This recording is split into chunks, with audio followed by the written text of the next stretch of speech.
hapon mga kaibigan. We are back inside the Aguilar Sports Center dito po sa Las Piñas kung saan lamang ang Shell Turbochargers 34-32 at the end of the first two quarters. Nico Halili po kasama si Coach Leo Isaac Binigyu. A good afternoon in our last PBA preseason game bago natin simulan ang hostilities on February 23 at the Big Dome.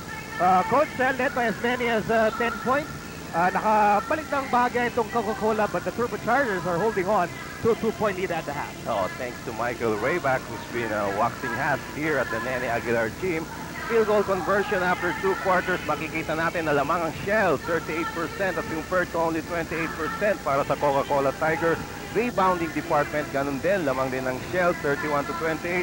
Turnovers, lamang din ang Shell, pero ayaw ni Coach Perry Ronquillo na mas malaki ang numbers nila pagdating sa turnovers. 9-6 points of turnovers, Coca-Cola with 7 points, samantalang ang Shell naman 3 points lamang. Kaya after two quarters, 34-32 lamang ang Shell kontra Coca-Cola. At mga kaibigan, tignan naman natin sino yung mga nangunguna ng atake ng kanilang mga kupunan. Para sa Coca-Cola, si Rob Wainwright. No? Ito yung dating Turbocharger, a man with something to prove. 7 points, followed by Jeff Cariaso, 6. Jojo Manalo with 5 coming off the bench.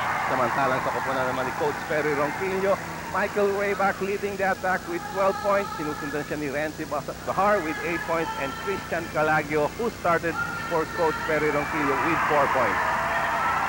Well, yung dahilan ng iyawan, no? I guess our cameras can catch this. Yung ating entertainment dito sa loob ng Aguilar Sports Center, kanina lamang si Rudy Hatfield showing his dancing moves. Maya-maya si Coach Leo din ay sasali na rin siguro dyan. So we'll be back mga kaibigan with more action pag simula po ng third quarter, which will start after this break. Mga kaibigan, this is the PBA on NBN.